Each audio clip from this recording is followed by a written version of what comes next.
Imagine discovering that the pickup truck sitting in your driveway, the one you're still paying for, is tied to a brand quietly pulling back, cutting support, or losing billions. No warning, no email from the manufacturer, no heads up from the dealer. Sales are drying up, projects are being canceled, entire lineups are shrinking, and when an automaker starts fighting for survival, it's not the company that pays the price first, it's the owners. Today, we're counting down 6 pickup trucks and brands you should seriously reconsider in 2026. Some are disappearing quietly. Some are failing publicly. And the number 1 on this list might shock you, because it's still selling, despite being in deep trouble. Stay until the end, because what I'm about to reveal is something dealerships rarely talk about. Let's get into it. At number 6, the Nissan Titan, the quiet exit. For decades, Nissan built its reputation on durability, engineering discipline, and long-term ownership value. The brand earned trust by doing things conservatively, proven powertrains, simple mechanics, and predictable maintenance costs. But full-size pickups were always Nissan's weak spot in the US.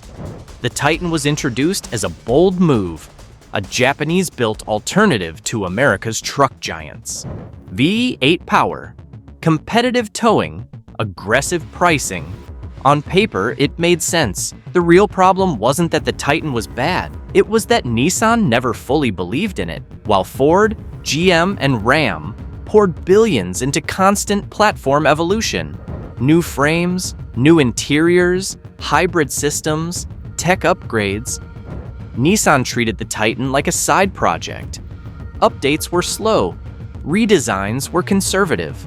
Marketing was inconsistent. Over time, the signs became impossible to ignore.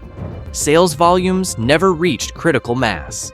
Dealer enthusiasm faded, and Nissan began reallocating resources away from the truck entirely. This is what strategic retreat looks like. Not an official cancellation, not a dramatic announcement, just reduced production, fewer trims, and less long-term commitment. For buyers, this is dangerous. Because when a manufacturer quietly disengages from a model, parts availability shrinks over time. Dealer incentives to support the product decline. Resale values suffer faster than competitors. A full-size pickup isn't something you buy for 3 years. It's a long-term asset. And buying a Titan in 2026 means tying yourself to a truck whose manufacturer has already shifted its focus elsewhere. It's not a catastrophic failure, it's a slow abandonment, and those are often the worst vehicles to own. Coming in at number 5, the Ram 1500 EV, a truck that collapsed before it ever truly arrived. Ram built its modern identity on bold design and emotional appeal. For years, the brand positioned itself as the anti-establishment pickup, more aggressive, more expressive, less conservative than its rivals. When Ram announced an electric 1500, the message was clear. Ram wasn't just following the EV trend, it was going to challenge it head-on. The promises were massive. Long range, serious capability, a true electric alternative for real truck buyers. But reality hit quickly. Electric pickups are brutally expensive to develop. Battery weight conflicts with payload, towing destroys real-world range, and demand remains far more fragile than headlines suggest. Behind the scenes, the Ram 1500 EV ran into all of these problems at once. Costs ballooned, the platform struggled to stay competitive, and the business case collapsed. Instead of pushing forward at a loss, Ram pulled back. Development slowed, timelines slipped, and the project effectively stalled before reaching true mass adoption. That matters more than most buyers realize. Because vehicles tied to abandoned or half-executed strategies often suffer the worst ownership outcomes. Uncertain software support, limited long-term parts, supply, dealerships unprepared for servicing. rapid depreciation once the market senses hesitation. This isn't just about one electric truck. It's about confidence. When an automaker loses confidence in its own product before launch, buyers should lose confidence too. Even if the Ram 1500 EV eventually reaches customers, early adopters would be buying into a platform that the manufacturer itself already questioned. And in the truck world, uncertainty is expensive. At number 4, the Ford F-150 Lightning, when an icon is pushed faster than its market. For more than 4 decades, Ford has dominated the pickup world. The F-150 isn't just Ford's best-selling vehicle, it's the backbone of the company's identity and profits. That dominance is exactly why the F-150 Lightning matters so much. Ford didn't electrify a niche truck, it electrified the truck. The strategy was bold and, at first, convincing. Use the most trusted name in pickups to normalize electric trucks. Leverage brand loyalty. Move faster than competitors.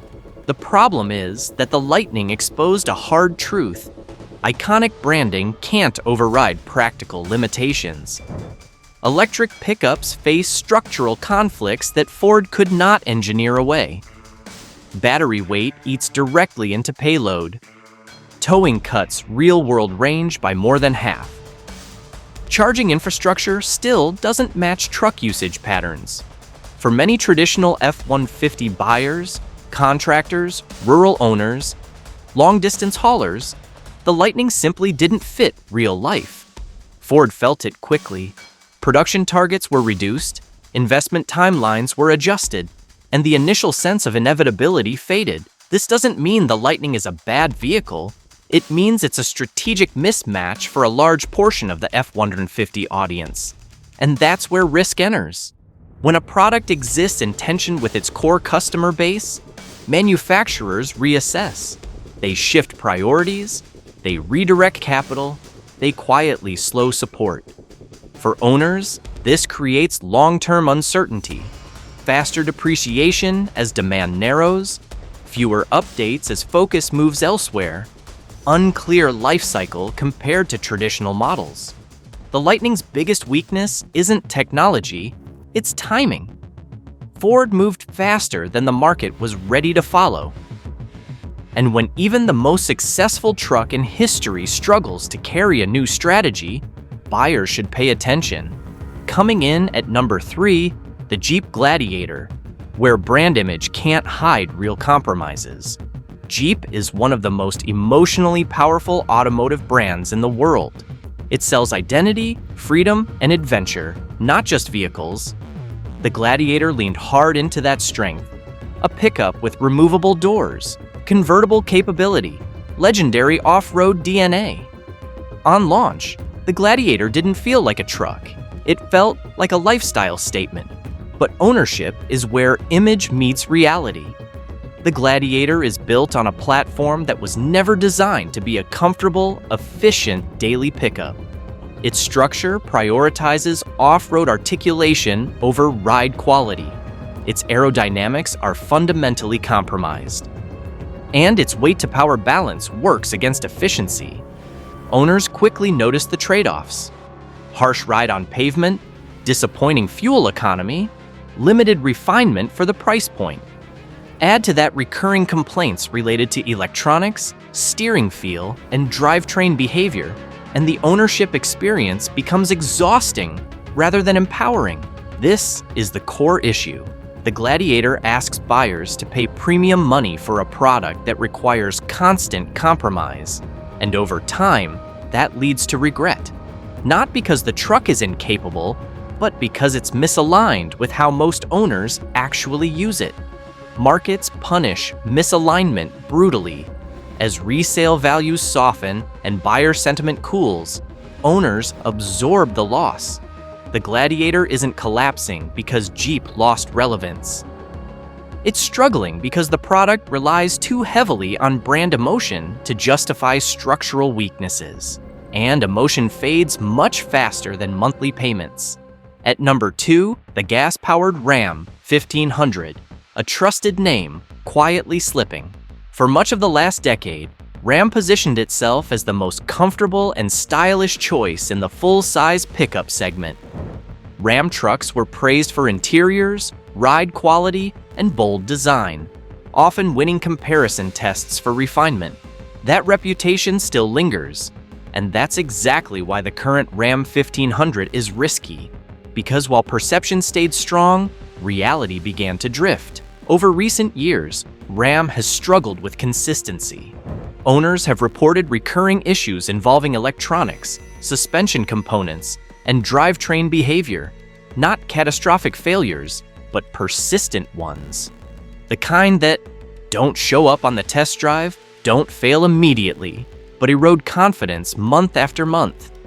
At the same time, competitors pushed forward. Ford improved powertrain durability. Toyota doubled down on long-term reliability. GM focused on platform updates and manufacturing consistency. Ram, by contrast, leaned heavily on design and comfort while underlying quality slipped. This creates a dangerous ownership equation, because full-size pickups aren't impulse purchases. They're long-term commitments. When reliability rankings start trending downward, resale values follow. And when resale values fall, owners absorb the loss, not the brand. The Ram 1500 isn't failing loudly, it's failing quietly, and quiet declines are the hardest for buyers to spot, until it's too late. Which brings us to the most controversial entry on this list. And at number 1, the Tesla Cybertruck, selling strong or just a modern luxury hype. Few vehicles in modern automotive history have generated this level of attention.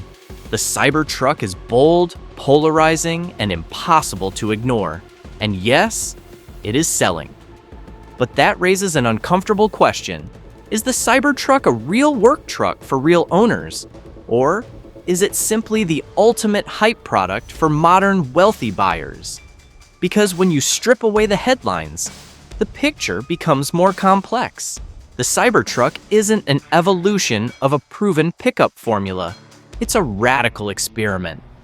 Early production revealed warning signs, inconsistent build quality, fit and finish concerns, heavy reliance on software for basic vehicle functions.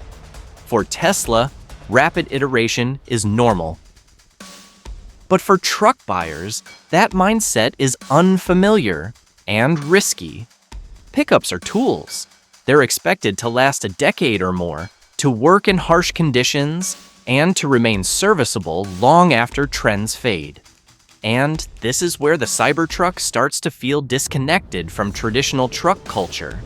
Its stainless steel body complicates repairs. Its unconventional design limits aftermarket support. And its dependence on centralized service networks creates vulnerability if priorities shift. That brings us back to the real issue. The Cybertruck feels less like a long-term utility vehicle and more like a statement product, a symbol of innovation, a display of status, a rolling piece of modern tech culture. There's nothing wrong with that, unless you're buying it expecting the same ownership stability as a conventional pickup. Strong sales don't guarantee long-term support, and hype doesn't protect resale value. Buying a Cybertruck today isn't just buying a truck, it's buying into Tesla's future decisions. And if that future changes, owners won't be the ones making the call, but they will be the ones paying the price. When automakers struggle, they don't announce it loudly. They cut models, they delay projects, they reduce support. And by the time the truth becomes obvious, owners are already locked in. So before you buy a pickup in 2026, step back. Look beyond marketing. Look beyond hype. Because the worst truck purchase isn't the one that looks bad today. It's the one that becomes a financial burden tomorrow. I'd love to hear from you. Which truck on this list surprised you the most? Or have you experienced ownership regret yourself? Drop your story in the comments, and don't forget to like and subscribe. See you in the next one.